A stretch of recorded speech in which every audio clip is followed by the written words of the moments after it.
2018년 한반도는 또다시 강대국들의 각축장으로 전락할 위기에 직면하고 있습니다.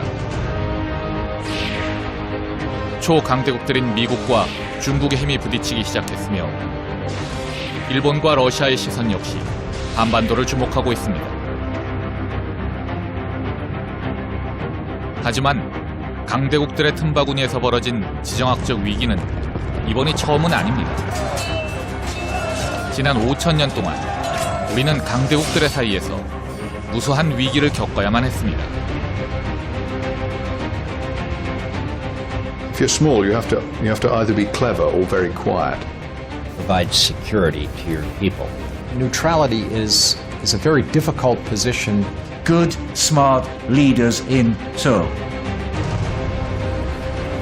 다시 찾아온 냉혹한 패권 투쟁의 시대. 한반도의 역사를 통해 찾아낸 패권 교체기의 생존 전략.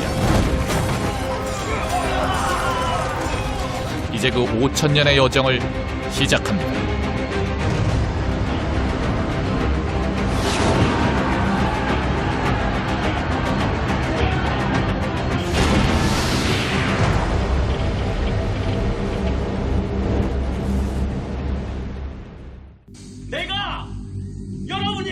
우리가 새 시대를 만들 수 있습니다. 새 시대를 열 수 있습니다. 우리는 할 수 있습니다, 여러분! 1894년 1월 전라북도 고부. 가혹한 수탈을 이기지 못한 농민들이 몽기합니다.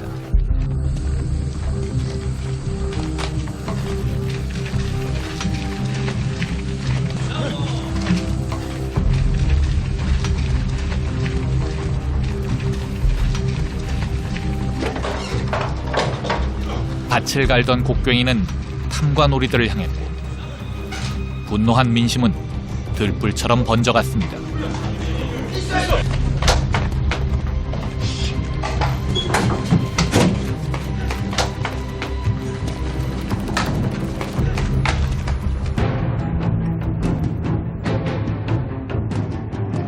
파죽지세. 살기 위해 덤벼든 만여 명의 농민군 앞에 황군은 속수무책이었습니다. 조선 정부와 임금 고종은 당황했습니다. 동학농민군은 고부를 시작으로 패인, 정읍, 부안, 장성, 전주까지 빠른 속도로 점령지를 넓혀나갑니다.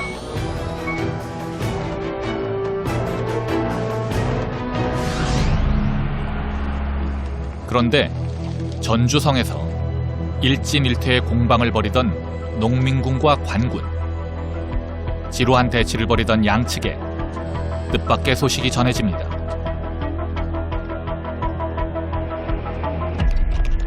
청나라 군대가 농민군을 진압하기 위해 잠전한 것입니다.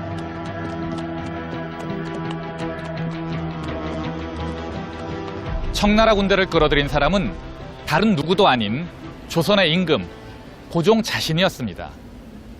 사실 고종은 집권 기간 내내 위기가 발생할 때마다 외세를 끌어들여서 문제를 해결하고는 했습니다. 청나라와 일본, 미국과 러시아 사이를 오갔죠.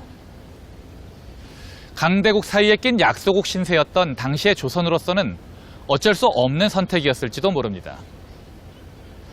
생각해보면 1500년 전의 김춘추도 국가 위기 상황에서 당나라라는 강력한 외세를 끌어들여서 문제를 해결하고 삼국 통일이라는 위협을 달성했습니다. 하지만 고종은 실패했고 결과는 망국이었습니다.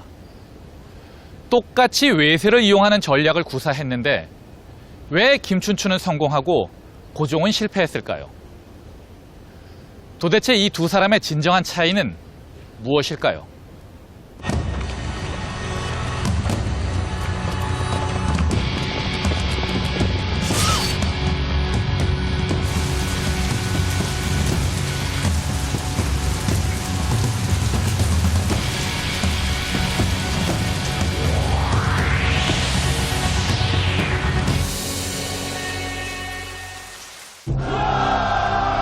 (1894년 1월) 탐관오리들의 수탈에 항거하기 위해 일어난 동학농민군은 공기 넉 달 만에 호남 지역을 장악할 정도로 기세가 하늘을 찔렀습니다.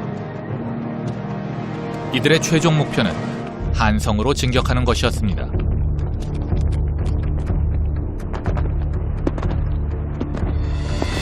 (1894년 6월) 전주성이 함락되었다는 보고가 조정에 전해집니다.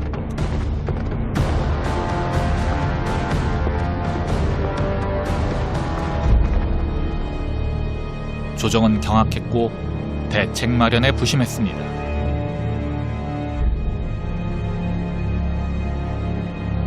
그런데 이때 고종이 신하들의 반대를 무릅쓰고 해결책을 제시합니다.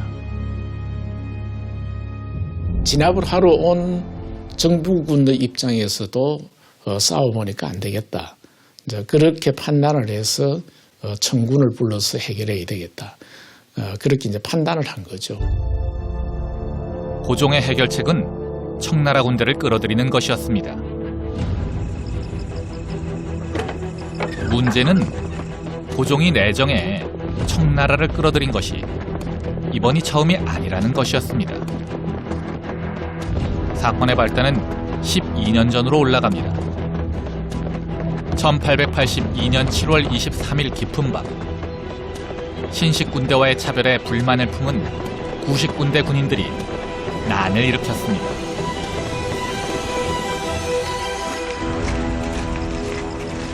군인들이 차별의 배후로 주목한 주인공은 고종의 아내인 중전 민씨, 훗날 명성황후로 불리는 인물이었습니다.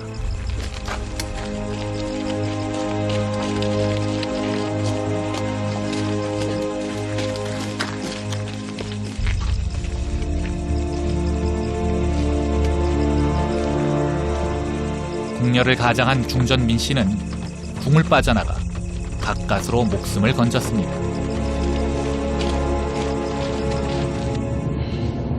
그리고 권저에서 쫓겨났던 고종의 아버지 대원군이 집권하게 됩니다. 그런데 이때 청나라 군대 3,500여 명이 난을 진압하기 위해 한양으로 들어옵니다.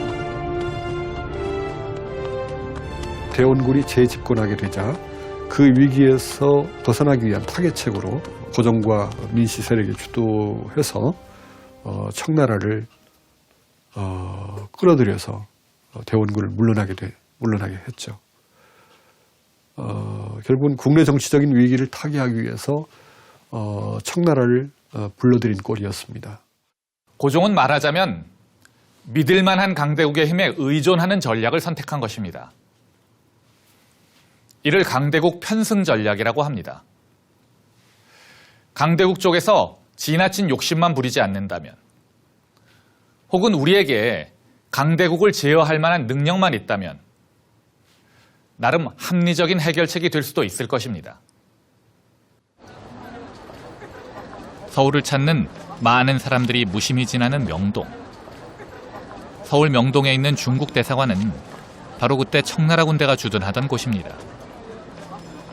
원래는 포도대장 이경하의 집이었던 곳인데 이모군란으로 청나라 군대가 들어오자 이곳에 주둔지를 마련했던 것이죠. 고종의 목표는 손쉽게 달성되었습니다. 눈엣가시였던 아버지 대원군은 청나라로 납치됩니다. 이게 대체 무슨 짓이오?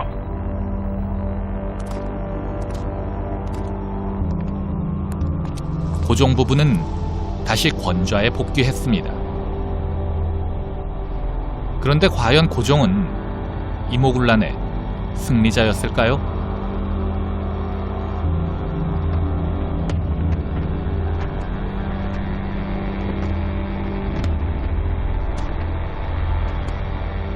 이모군란의 진정한 승리는 고종의 것이 아니었습니다.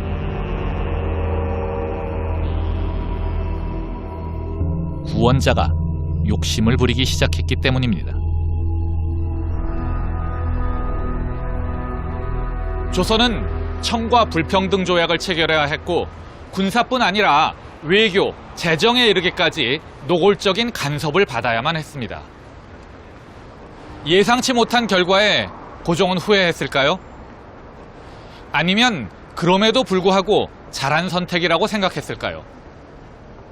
바로 이곳에서 2년 후 고종에게 찾아온 또 다른 위기의 결과를 살펴보면 그 해답을 찾을 수 있을 것입니다.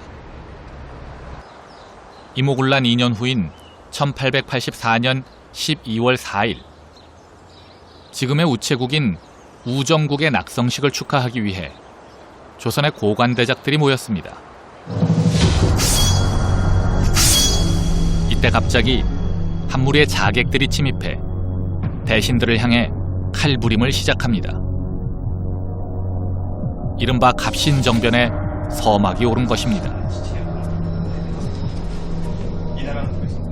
이 참극을 주도한 김옥균, 박영효 등은 서구 문명을 적극적으로 받아들이고자 했던 이른바 문명 개화론자들이었습니다. 청의 내정 간섭이 심해지고 개화 정책이 더뎌지자 조정 내에 득세하던 친청파 대신들을 제거하고 직접 정권을 잡아 개화 정책에 박차를 가하려 했던 것이죠. 청에 기대어 권세를 누리던 중전 민씨 일족은 그들의 척결 대상 1순위였습니다. 민씨 세도는 계속되었고 결과적으로 이러한 상황은 개화파로 하여금 고종의 개혁 의지에 대한 신뢰를 상실했기 때문에 개화파들이 급진화하게 되는 거죠. 개화파들은 오로지 희망을 일본이라고 하는 또 다른 외세에서 구하게 됩니다. 그것이 갑신정변이죠. 왕권에 대한 조그마한 도전에도 민감하게 반응했던 고종은 물론이고 친족들을 잃은 중전 민씨의 분노는 그야말로 극에 달했습니다. 2년 만에 또다시 절체절명의 위기를 맞이한 고종. 이번엔 어떤 방법으로 이 위기를 탈출하려고 했을까요? 고종의 선택은 2년 전과 같았습니다. 청나라의 원병을 요청한 것입니다. 조선에 대한 내정 간섭을 강화하려던 청나라로서는 생각하지도 못했던 기회가 찾아온 것이었죠.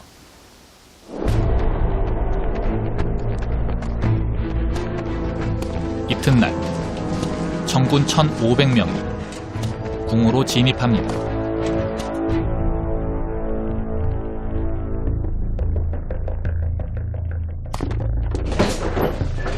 개화파를 보호해주겠다던 일본군은 약속을 헌신짝처럼 집어던지고 도주합니다. 고종은 청나라 덕분에 또 왕좌를 유지할 수 있었습니다. 하지만 이번에도 공짜는 없었습니다.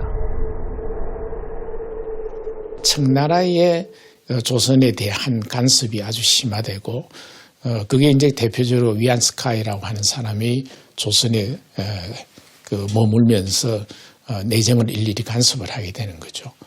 심지어 고종이 말을 안 들으니까 고종을 폐위해야 되겠다. 이제 이런 건의를 하기도 하고 하는 정도로 위협이 되니까 고종의 입장에서는 그래도 나라의 자주적인 권리를 위해서는 청의 간섭을 가능하면 좀 벗어나려고 노력은 했어요. 그러나 그게 이제 청이라고 하는 것이 어떤 의미에 있어서는 서양의 침략을 막을 수 있는 또 방패막이도 되니까 그 두 가지의 이득 가운데에서 어떤 때는 좀 청에 가까워 같기도 하고 어떤 때는 또 청과 좀 거리를 두려고 하는 그런 태도를 취해요.